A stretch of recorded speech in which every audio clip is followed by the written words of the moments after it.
Hi, hello, and welcome to Healthcast. I am Pallavi. Are you a night owl? Do you binge watch? Do you love eating instant noodles and a pack of chips late night? Then this episode is for you.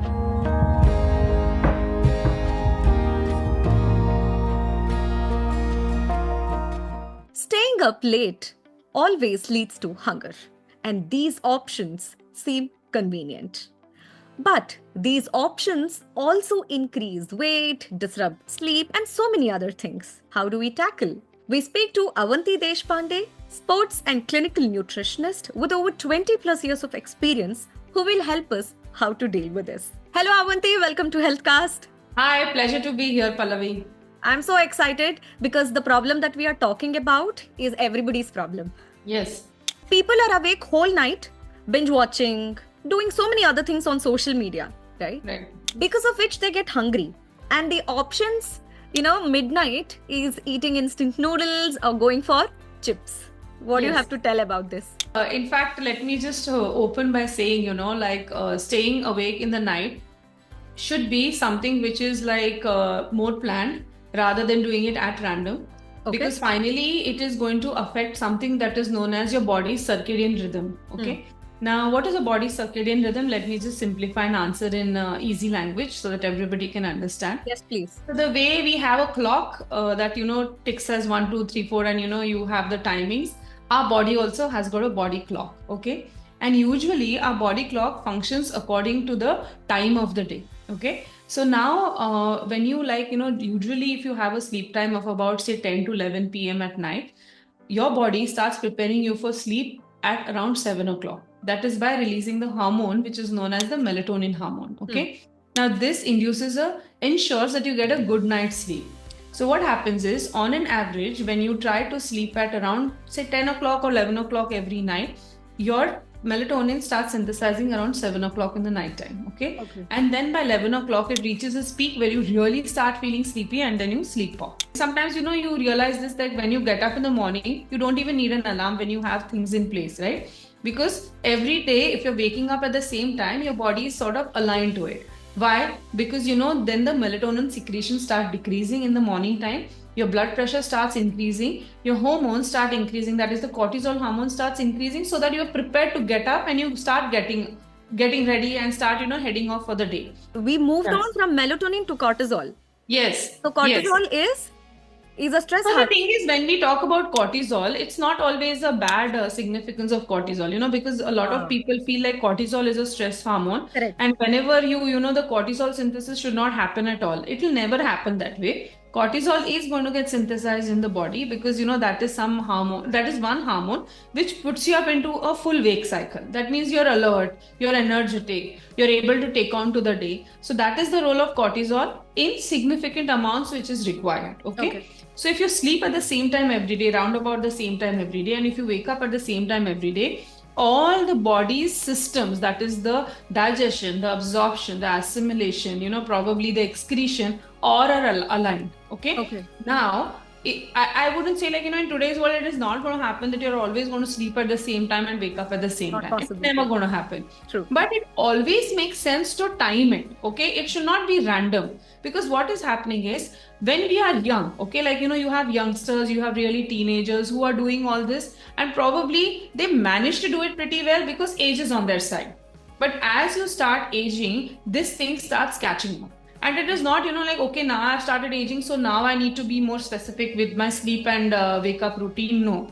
If you do not lay the seeds right at, probably the teenage or the young adult age, it is going to really reflect back even on, the older years of your adulthood and disrupt the entire cycle. Now, how does it bother you? Or, how does it affect your entire body?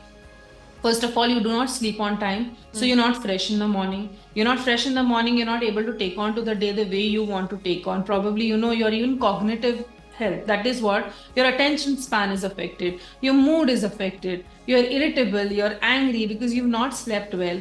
And to add on to that, there'll be a lot of hormonal imbalance cascading through your body, ultimately in the long run leading to metabolic diseases. And in the short run, it's not going to keep you fresh and awake in the day, so you'll not be able to head on to the day.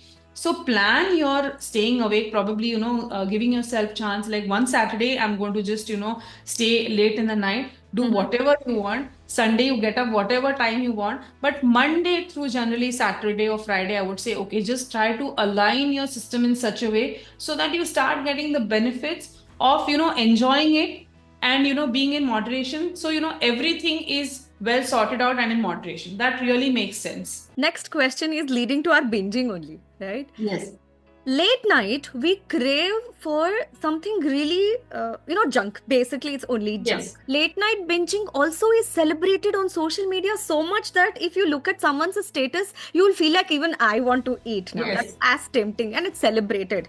Why is it that? Is there a science behind why do we crave for such kind of food late night? Let us understand what are these high salt, high fat, and high carb foods, okay? And high spicy food. So these are the four things usually you get attracted towards. Why do you want to eat more of salty food in the nighttime? And there is science behind it pretty much, okay?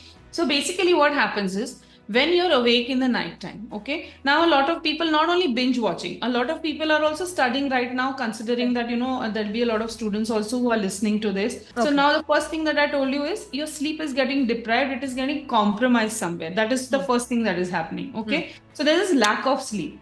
Secondly, a lot of children who are studying and sitting and studying in the night time, boredom is a thing, like you're concentrating and, you're putting a lot of mind to studying something. What is happening is you are automatically draining yourself more because, your brain requires more energy, especially in the form of glucose rather than your body. So, in a day, when you are really studied hard, that will be tiring you even more than a physical activity that you're doing.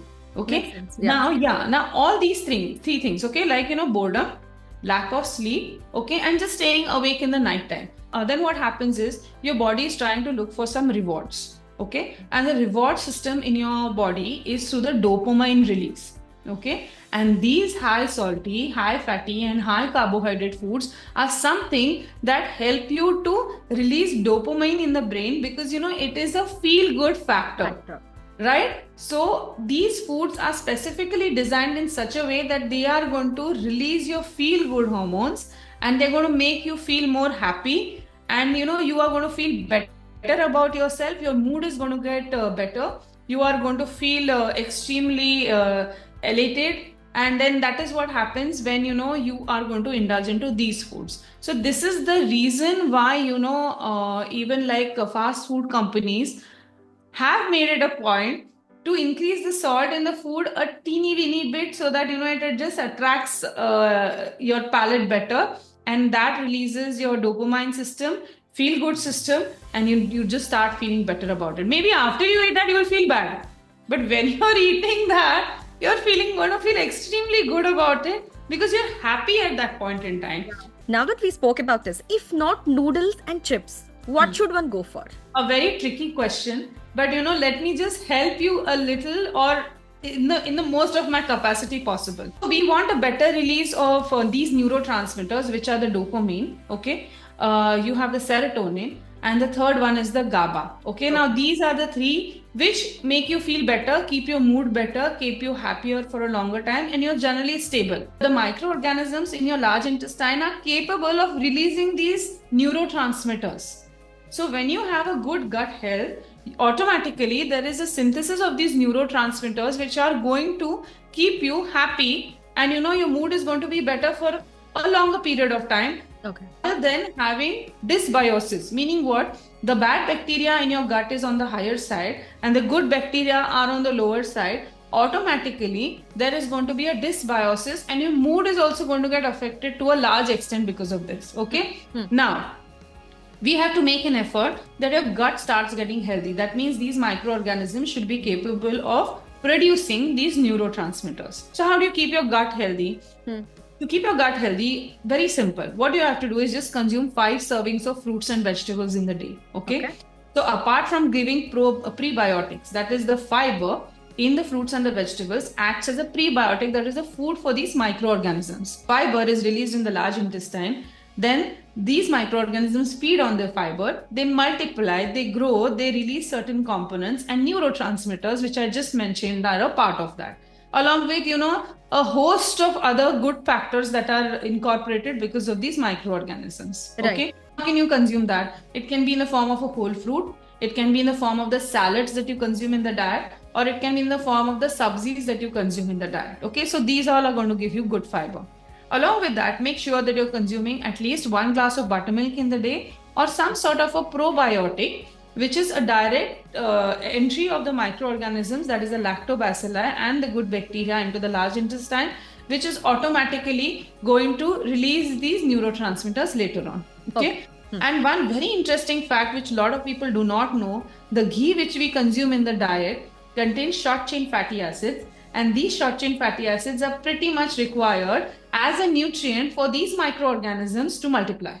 Oh, wow. Okay. Right? Apart from these fruits and vegetables giving you fiber, they contain something which is known as phytonutrients, okay, or polyphenols.